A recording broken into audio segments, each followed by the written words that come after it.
Andrew, thanks a lot for being here. Thank you, Tim. This is Structural Integrity, a podcast for business owners who want to excel, want to be better at their craft, and just do better. I'm going to get right into it. You have like these two different really cool roles. You're a mortgage lender, right? And then you are a real estate investor. Correct. So can you tell me how that came to be and how they work together? Oh, sure. So as a real estate investor, I've been doing that for over 25 years. That was first. And my uncle, who was in the military, kind of showed me by example, maybe that's what I want to do. When I was a kid, we moved around a ton, so many times. And every time we moved, my father would sell his home to buy the next home, which is pretty reasonable. My uncle moved a lot too, but he kept each home. And when you're a child, you don't notice any difference between your family and that family. Only as I got older, I was like, hey, wait a minute. What's my uncle doing? His life's a little different than ours.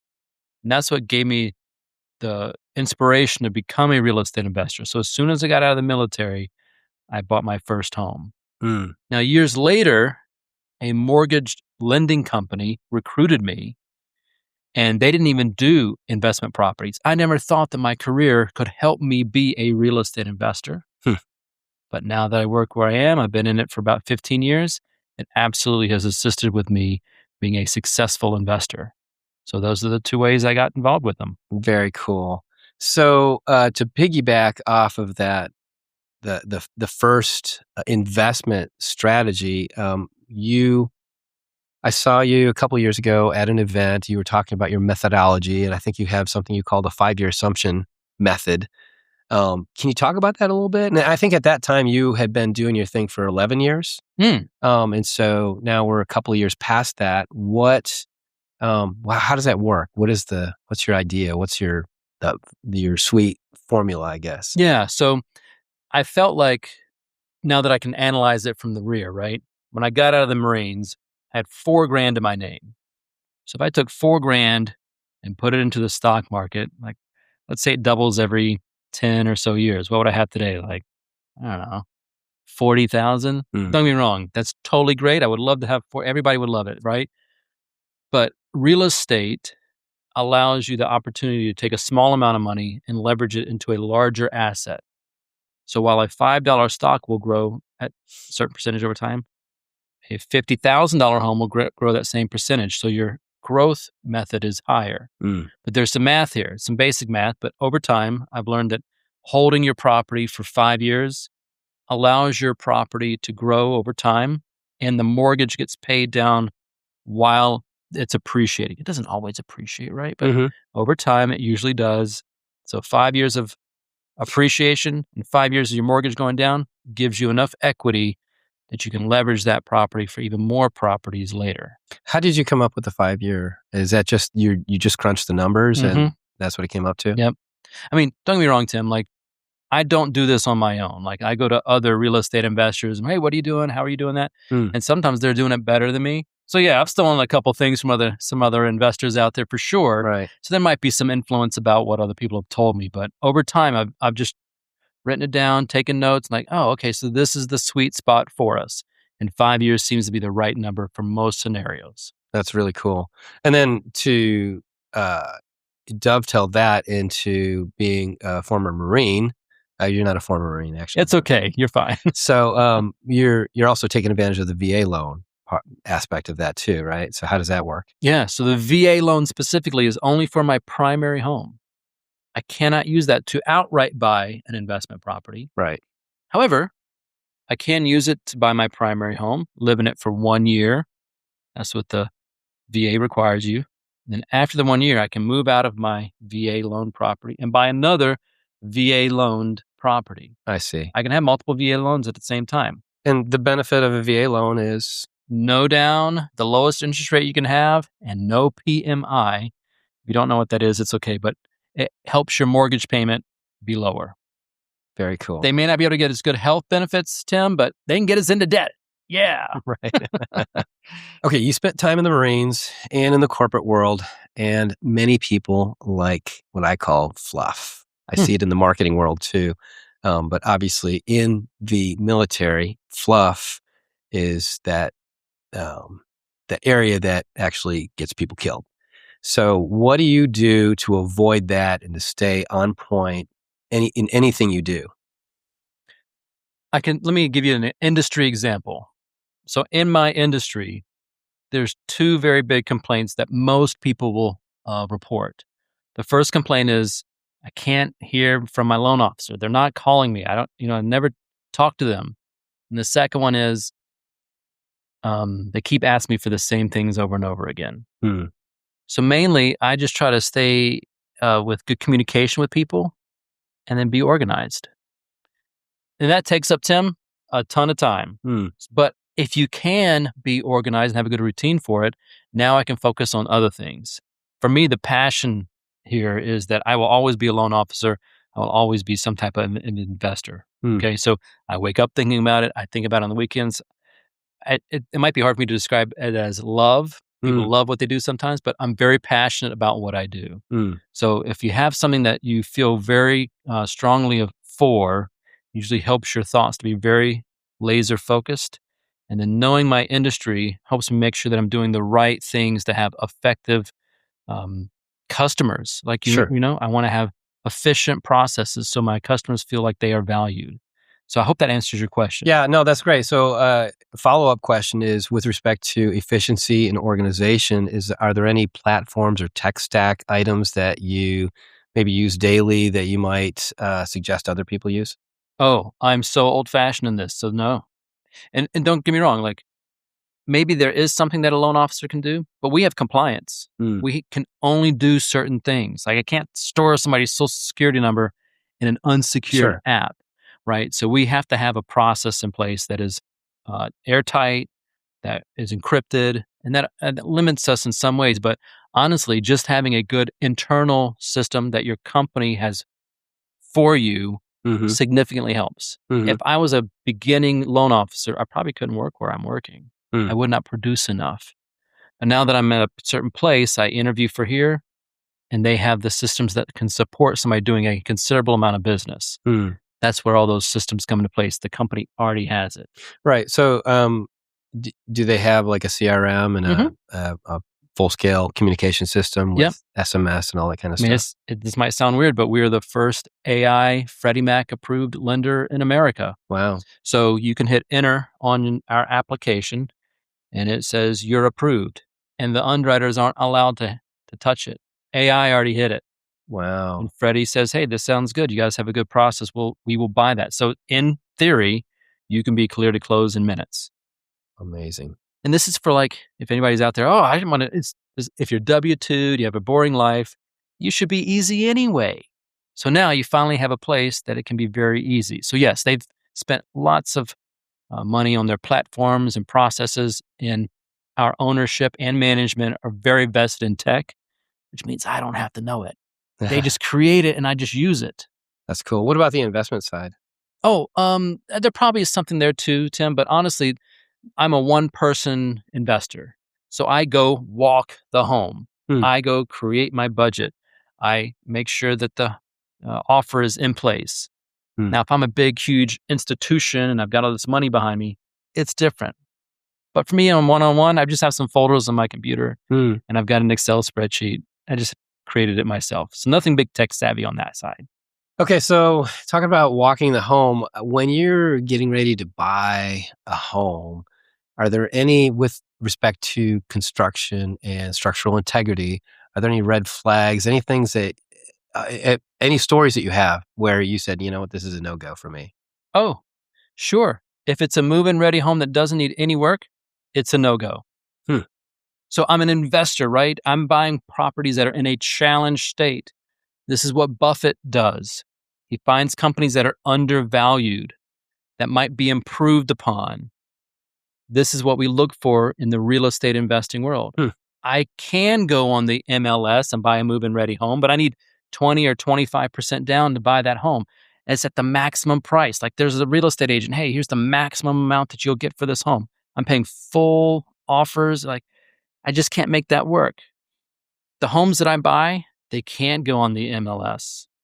Like some Wow. of them have had uh, mold in them because there's a hole in the roof and it's raining on the people living there and they're being foreclosed on by the bank. And it's just the craziest scenario. And we can help them and offer them something for their home so the bank doesn't win. The bank, they have plenty. Mhm. So we can hit reset for somebody that is in a tough scenario. I'm not a slumlord and I do not take advantage of people. I give them an offer that they can get out of and hopefully reset their life a little bit. So my homes are always in a really tough spot. Wow. Yeah. That's really cool. So you're what's the typical, duration when you get a home like that and by the time it's ready to, move in? Yeah. There's a formula that I have. So based on my budget, I have this many days, but it's usually about 45 days for the construction, sometimes 60 if it's a larger construction for it to be done. Wow, Yeah. that's really cool. We try to move it really quickly. None of this 1 year stuff. So with respect to that scenario, do you manage everything from the beginning to the end, or how do you deal with that with contractors and whatnot? Yeah. So at some point, like even as a loan officer, at some point, if you continue to grow, whatever job you have, your next position is managing people, not Mm, managing yourself, but managing the people. right. Some people aren't ready for that. But if you're a business owner and let's say you put roofs on houses, you can go do it yourself in the beginning. But if you keep growing and people like you and you do more business and they trust you, eventually you have to hire more people or you're going to turn customers away. Sure. So the only way we grow is by managing people. And oftentimes in the beginning of my career, here's how to be a loan officer. Here's how to be a real estate investor.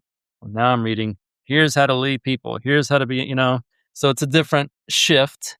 But if I have to grow, I have to learn how to manage the personnel that's with me. And that's a different skill set. It certainly is.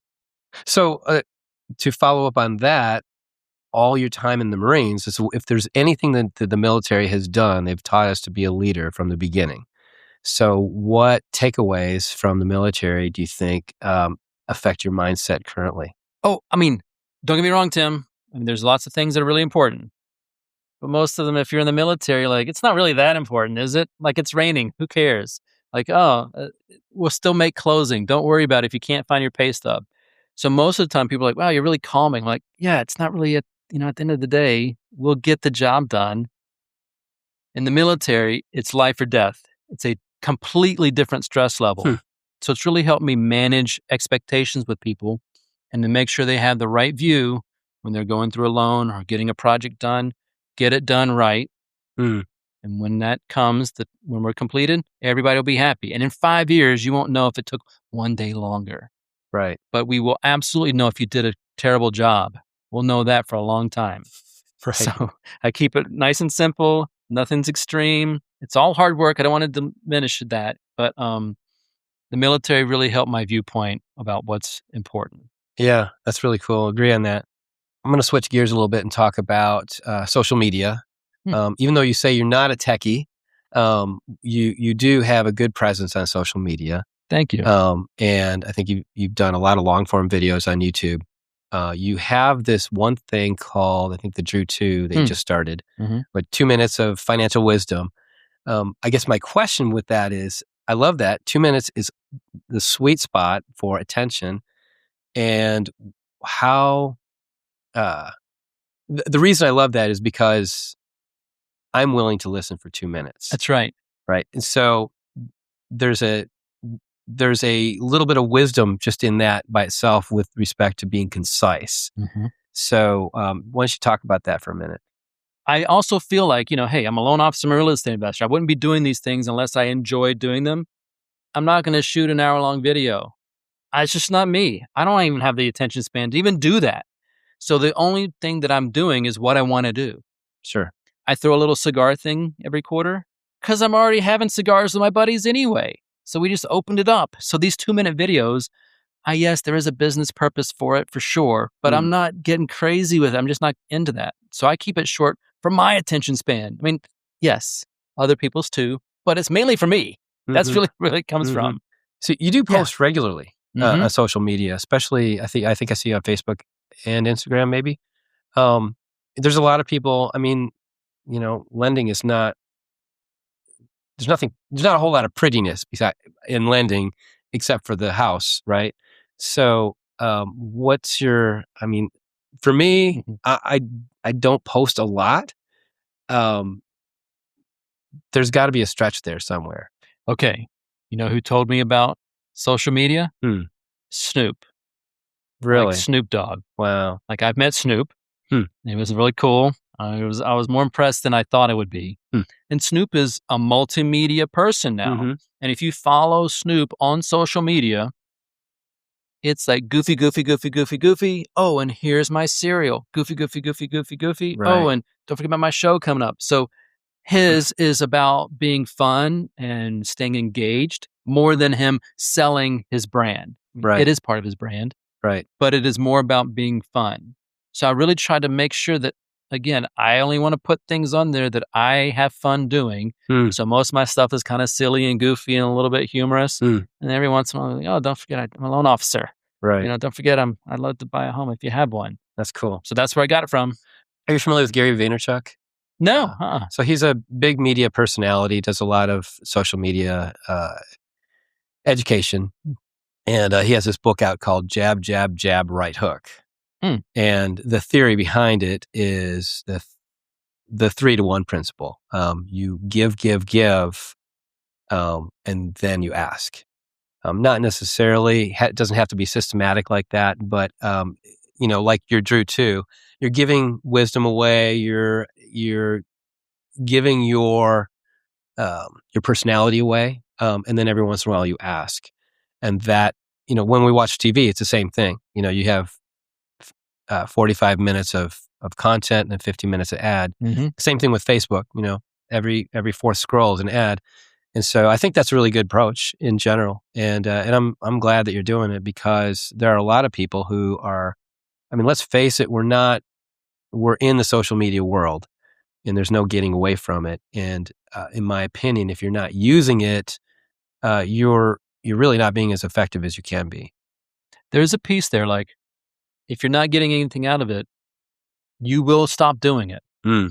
You have to get something out of it if you want to stay engaged yourself.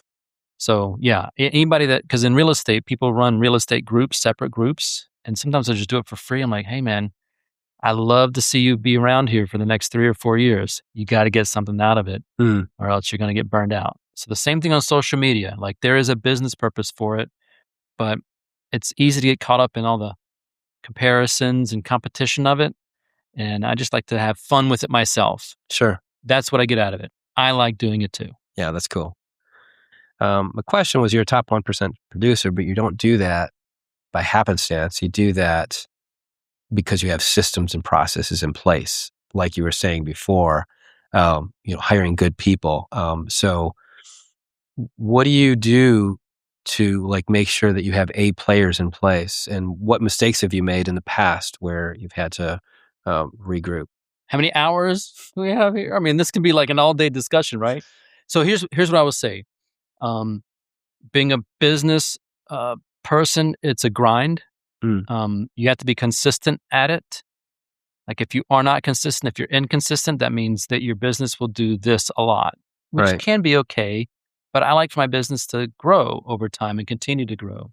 You've got to be consistent and have some really good time blocking abilities. Mm. But Tim, honestly, the way that I would tell everybody here who might be listening to this, every successful CEO, every multimillionaire, person they all have coaches. Mm. They all have coaches or mentors. I mean, think about an athlete. How many coaches do Sure. they have? They have tons of them.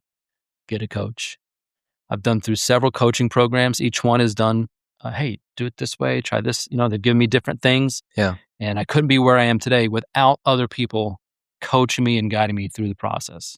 Yeah. The one thing that, and I feel the same way. I've been through many, many different mentoring systems and processes, learned a little bit along the way from each one of them, a little bit different, learned different things from each one of them.